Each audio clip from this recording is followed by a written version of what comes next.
पूजा कुमारी class 12 में 96.8% के साथ अपने स्कूल एवं कोचिंग में प्रथम स्थान हासिल की और इंडिया के टॉप स्टूडेंटों के साथ शामिल हुई, जिसके लिए उसको क्रिएटिव कोचिंग की तरफ से ढेर सारी शुभकामनाएं एवं बधाई। हेलो बच्चों, शुरू करते हैं आज की क्लास। आज हम लोग पढ़ने वाले हैं 9th का मैथ। पिछले क्लास में जो हम लोगों ने देखा था बहुपद, उसी के बारे में आगे देखते हैं ना। तो बहुपद के बारे में जो भी देखा था, बेसिक चीज़ें, चरमान क्या होती है, बीजीय व्यंजक क्या होता है, अचरमान क्या होता है ना, तो वो समझना ज़रूरी है। उसके बाद यहाँ से शुरू करते हैं। पिछला क्लास में हम लोगों ने देखा था कि बहुपद जो होता है, बहुपद इस रूप में रहता है ना, अचर मान गुना चरमान का पावर पूर्ण संख्या। कोई भी बीजीय व्यंजक अगर इस रूप में दिखे तो हम उसको क्या कहते हैं कि ये बहुपद है ना। इसके आगे अगर हम देखें कि बहुपद क्या क्या पॉसिबिलिटी है, तो बहुपद में हम बताए थे कि सभी बहुपद बीजीय व्यंजक होता है, लेकिन सभी बीजीय व्यंजक बहुपद नहीं होता है। तो बुक्स में, किसी भी बुक्स में, एनसीईआरटी हो या जो भी है, उसमें जनरली यही क्वेश्चन आ जाता है कि बहुपद को पहचानिए कि इसमें कौन कौन से बहुपद हैं, है ना। तो बहुपद पहचानने के लिए सबसे पहले हम लोग देखेंगे क्या क्या बातें हो सकती हैं उसमें। तो अगर कोई बहुपद है ना, बहुपद, इस बहुपद में कोई बहुपद जोड़ दें, है ना। अगर कोई बहुपद जोड़ दें तो ये क्या हो जाएगा, बहुपद ही आएगा, बहुपद, है ना। अगर हम बहुपद को पॉलिनोमियल कहें और इसको P से डिनोट करें या PO से, तो PO जोड़ पॉलिनोमियल बराबर हमेशा जो आएगा पॉलिनोमियल आएगा। जैसे एक उदाहरण लेते हैं कि मान के चलो कोई पॉलिनोमियल ले लो 3x स्क्वायर, है ना, और इसमें एक और पॉलिनोमियल जोड़ लो लाइक 3x। ये जो आएगा वो क्या आएगा, पॉलिनोमियल ही आएगा। ये क्या होगा, पॉलिनोमियल होगा। यानी 3x स्क्वायर जोड़ 3x क्या है, पॉलिनोमियल। अगर इसमें से घटा लें पॉलिनोमियल माइनस पॉलिनोमियल, यानी बहुपद माइनस बहुपद, ये भी क्या होगा, पॉलिनोमियल ही होगा ना। और जैसे 3x स्क्वायर प्लस 3x था, अब इस बार माइनस 3x कर दें तो ये भी क्या हो जाएगा, एक पॉलिनोमियल होगा। अगर कोई पूछे कि ये क्या है तो इसको हम लोग क्या कहेंगे कि एक पॉलिनोमियल है। इसी तरह अगर हम गुना करते हैं ना, पॉलिनोमियल इंटू पॉलिनोमियल, तो ये भी क्या होगा, पॉलिनोमियल होगा। क्या होगा, बहुपद में बहुपद का गुना करेंगे तो क्या हो जाएगा, बहुपद ही होगा। जैसे 3x स्क्वायर था, दूसरा टर्म है ना 3x, तो ये क्या हो जाएगा, 3 में 3 का गुना करोगे तो 9, और x स्क्वायर में x का गुना करोगे तो x का पावर 3, तो 9x³ जो है ये भी एक क्या हो जाएगा, पॉलिनोमियल ही होगा। क्लियर। अगर भागा देते हैं, है ना, पॉलिनोमियल अपॉन पॉलिनोमियल, तो ये क्या होगा, या तो ये पॉलिनोमियल होगा, नहीं तो ये क्या होगा, आपका अलजेब्रिक एक्सप्रेशन होगा। या तो पॉलिनोमियल होगा या अलजेब्रिक एक्सप्रेशन होगा। कहने का मतलब है कि ये पॉलिनोमियल हो भी सकता है और नहीं हो सकता है। इस पर थोड़ा सा ध्यान देने वाली बात है। अगर पॉलिनोमियल में पॉलिनोमियल से भागा दें तो पॉलिनोमियल हो भी सकता है और नहीं भी हो सकता है। जैसे एक उदाहरण लेके देखते हैं, यही था, अगर हम 3x स्क्वायर में 3x से भाग दें तो आपका क्या बच जाएगा, ये x से ये कट जाएगा, x बच गया। तो ये जो है पॉलिनोमियल है ना। लेकिन अगर 3x में 3x स्क्वायर से भाग दे दें तो ये क्या बच जाएगा, ये कट जाएगा, ये कट जाएगा 1/x। और फर्स्ट चैप्टर में हम बताए थे कि इसका पावर 1 होता है और इसको इस तरह से भी हम लिख सकते हैं ना, -1। ये नीचे था, ऊपर जाएगा तो -1 हो जाएगा। तो अब क्या ये पॉलिनोमियल है? नहीं है ना। क्यों नहीं है? क्योंकि यह पॉलिनोमियल के शर्तों को फुलफिल नहीं कर रहा है। यहाँ पे पूर्ण संख्या होना चाहिए था, यहाँ पे पूर्ण संख्या नहीं है, निगेटिव आ गया, तो ये पॉलिनोमियल नहीं होगा। क्लियरली? तो यहाँ से हम लोग को ये सीखने का मिलता है कि अगर अंश का पावर, अंश का जो वेरिएबल है उसका पावर हर से बड़ा हो तो भाग देंगे तो पॉलिनोमियल होगा। ये बड़ा था, 2 है, यहाँ पावर 1 है तो पॉलिनोमियल हुआ। अगर छोटा है तो पॉलिनोमियल नहीं होगा। क्लियर? इसके बाद और भी देखते हैं कि अगर आपका वेरिएबल बराबर नहीं हो, जैसे मान के चलो कि x का पावर 2 में भाग दे दो y का पावर 2 का, तो इसका मतलब यही हुआ कि x² इंटू वाई का पावर -2। ठीक है, तो ये पॉलिनोमियल नहीं है। ये तो पॉलिनोमियल है लेकिन ये पॉलिनोमियल नहीं है, तो इसलिए ये पूरा टर्म पॉलिनोमियल नहीं होगा, क्योंकि दोनों का पॉलिनोमियल होना ज़रूरी है, बहुपद होना ज़रूरी है। तो हमने देखा क्या कि अगर पॉलिनोमियल में पॉलिनोमियल जोड़ा जाए, बहुपद में बहुपद जोड़ा जाए तो बहुपद ही होगा। बहुपद से घटाया जाए बहुपद तब भी बहुपद हमको मिलेगा, गुना करेंगे तब भी मिलेगा, लेकिन भागा करने पे मिल भी सकता है, नहीं भी मिल सकता है ना। ये चीज़ें ध्यान रखनी होगी, क्योंकि हमको समझने में, है ना, कौन सा बहुपद है कौन नहीं है, पहचानने में बहुत काम करेंगे ये बातें। अब 2 ही नहीं, 3 बहुपद को भी जोड़ लो तब भी सही है, 4 बहुपद जोड़ लो तब भी सही है, 5 को बहुपद जोड़ लो, कितना भी टर्म हो उसको देखेंगे आगे। आगे देखते हैं। आगे की अगर हम बात करें तो अगर पॉलिनोमियल में कांस्टेंट को जोड़ा जाए, है ना, यानी बहुपद में हम जोड़ दे अचर मान, अचर पद, तब भी ये बहुपद देगा, है ना। इसको अगर हम पॉलिनोमियल करें, इसको कांस्टेंट करें, तो ये हमेशा जो होगा पॉलिनोमियल देगा। जैसे आपका 3x² था, इसमें कोई भी कांस्टेंट मान जोड़ दें, कांस्टेंट यानी 5 जोड़ दें, ठीक है, तो ये भी क्या होगा, पॉलिनोमियल होगा। उसी तरह से पॉलिनोमियल से अगर घटाते हैं तब भी ये पॉलिनोमियल ही देगा, जैसे 3x² - 5। क्लियर? अगर पॉलिनोमियल से गुना करते हैं कांस्टेंट का तब भी ये पॉलिनोमियल ही देगा हमको, है ना। जैसे 3x² गुना 5, इसका मतलब हुआ 15x², और ये क्या है, एक पॉलिनोमियल है। इसके आगे की अगर हम बात करें तो पॉलिनोमियल में भाग दे कांस्टेंट से तब भी ये पॉलिनोमियल होगा। जैसे अगर हम बात करें, ये हमेशा पॉलिनोमियल देगा, 3x² / 5, तो इसका मतलब हुआ 3/5x², और ये क्या होगा, पॉलिनोमियल होगा।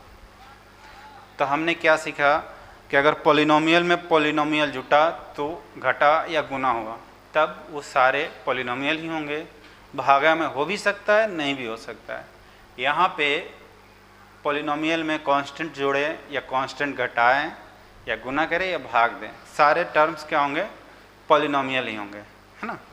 तो इसी से रिलेटेड कुछ टर्म्स देखते हैं, पहचानना है कि कौन सा पॉलिनोमियल है और कौन सा नहीं है।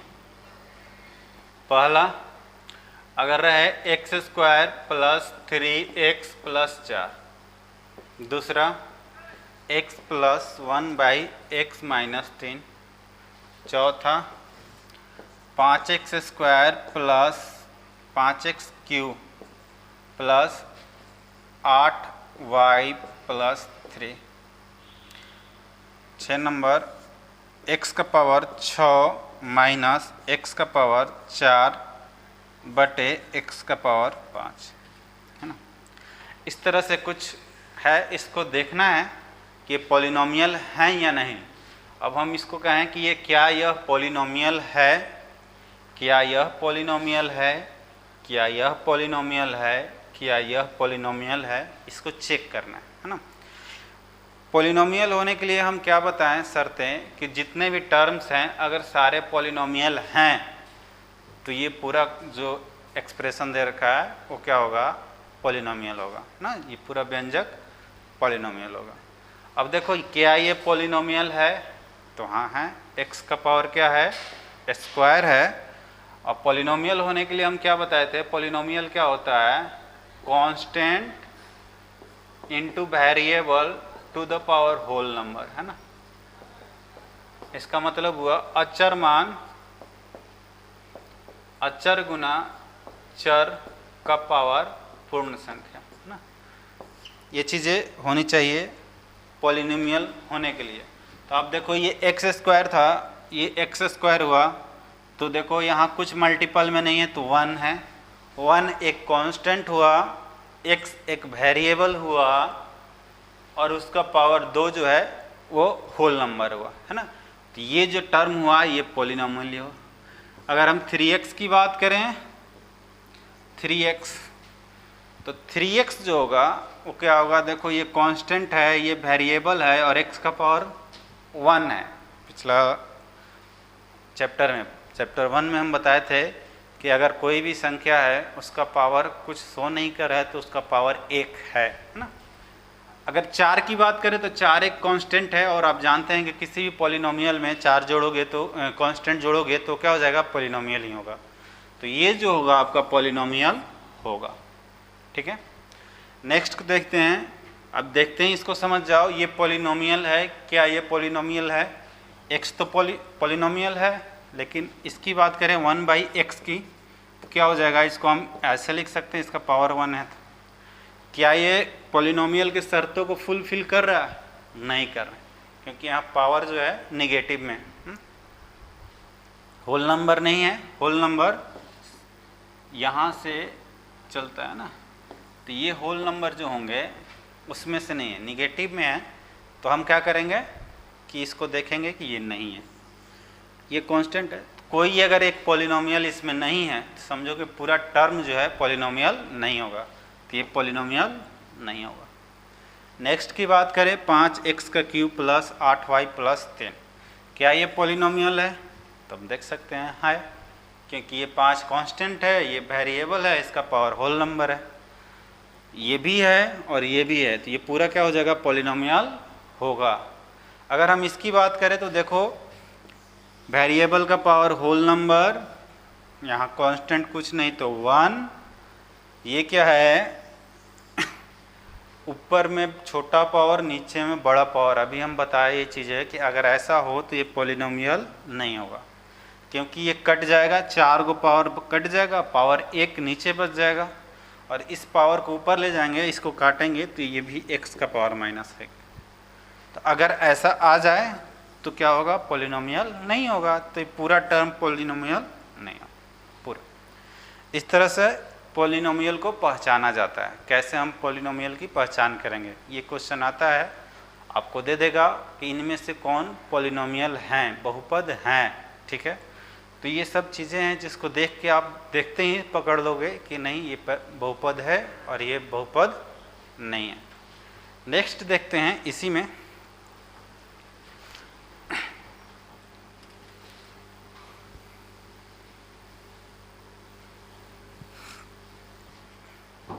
इसमें अगला क्या चीज़ देखना है कि ये जो अलग अलग चीज़ें हैं, एक्स स्क्वायर हो गया है ना, 3x हो गया या 4 हो गया, है ना, इसको बोला जाता है पद। क्या बोला जाता है, पद, पद बोला जाता है, टर्म,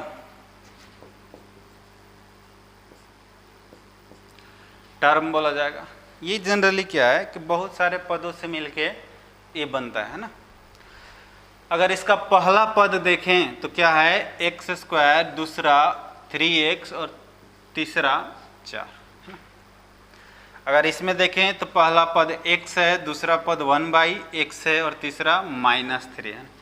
एक पूरा टर्म ले जो होगा ये पूरा लेकर क्या होगा, एक पद के रूप में देखा जाएगा, चिन्ह सहित, है ना।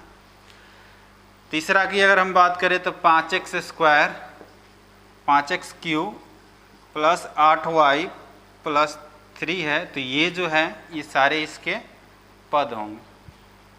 तो याद रखिए इसको क्या बोला जाता है, x² का अगर हम बात करें तो क्वेश्चन में, तो इस पॉलिनोमियल का, इस बहुपद का एक पद है। 3x की बात करें तो वो भी एक पद है, 4 की बात करें तो वो भी एक पद है ना। अब यहाँ पद से रिलेटेड ही कुछ चीज़ों को देखना होता है ना, देखते हैं उन चीज़ों को। पद से रिलेटेड क्या क्या चीज़ें हो सकती हैं उन चीज़ों को हम लोग देखेंगे।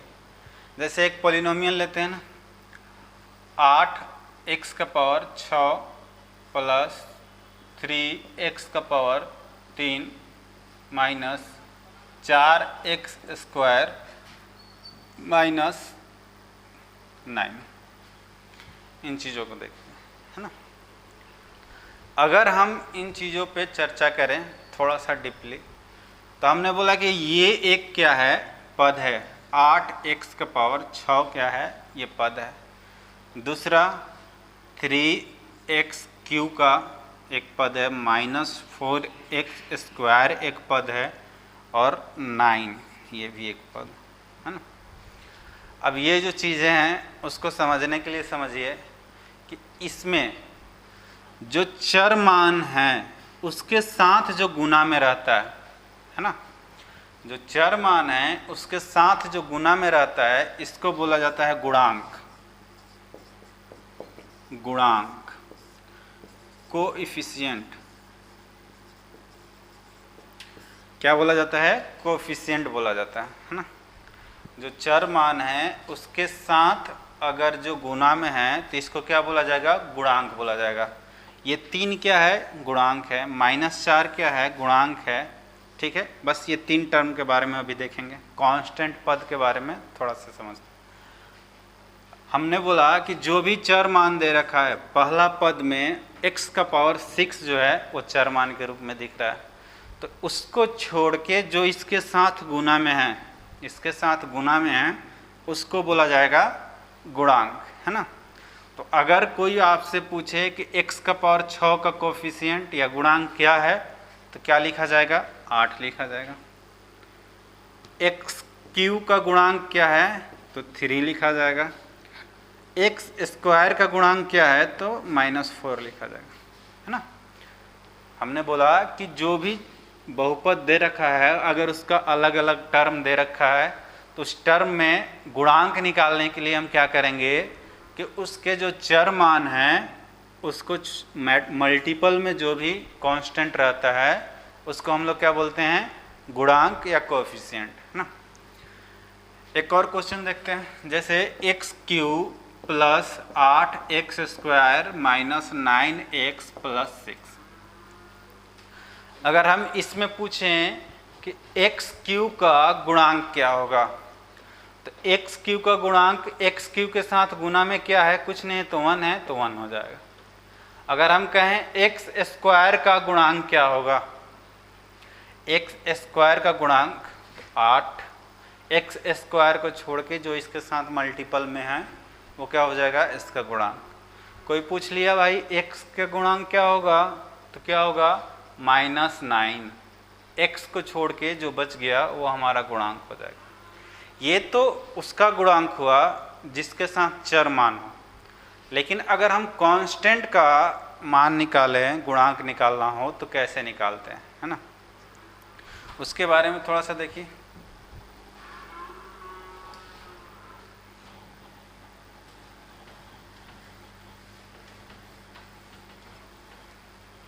जैसे मान के चलिए यहाँ पर -9 है ना, इसका गुणांक निकालना है, -9 का गुणांक निकालना है। तो याद रखिए किसी भी संख्या का पावर अगर 0 कर दें, बताए थे कि किसी भी संख्या का पावर अगर 0 कर दें तो इसका मान 1 होता है ना। किसी भी संख्या का पावर 0 कर दें तो इसका मान क्या होता है, 1 होता है। इस -9 को हम लिख सकते हैं x का पावर 0 गुना -9, या नहीं समझ होगा तो 1 गुना -9 लिख सकते हैं। क्यों, क्योंकि 1 में किसी भी संख्या का गुना करोगे तो उसका मान में कोई चेंजिंग नहीं होगा। अब इस 1 को हम लिख सकते हैं x का पावर 0 गुना -9 ना। 1 को क्या लिखेंगे, x का पावर 0 गुना -9।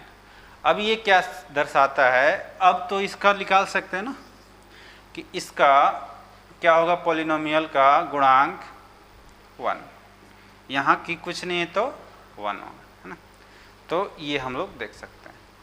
अब इसी पद के आधार पे, इस पद के आधार पे हम लोग पॉलिनोमियल को मतलब क्लासिफाई करते हैं ना, वर्गीकरण इसका करते हैं।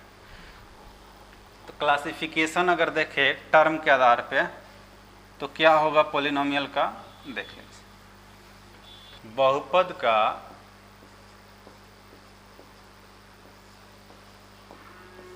वर्गीकरण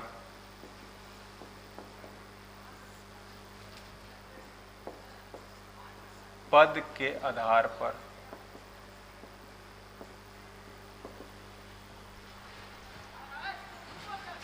ठीक है।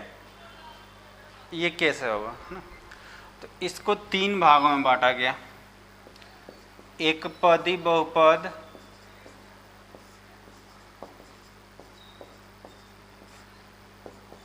दूसरा द्विपदी बहुपद, इसको मोनोमियल बोला जाता है, मोनोमियल पॉलिनोमियल।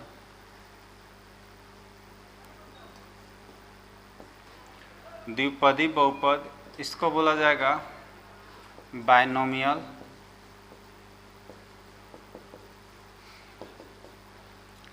तीसरा त्रिपदी बहुपद,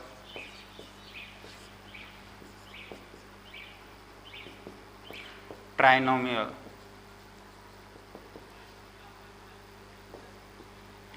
ठीक है, एक पदी बहुपद, द्विपदी बहुपद और त्रिपदी बहुपद।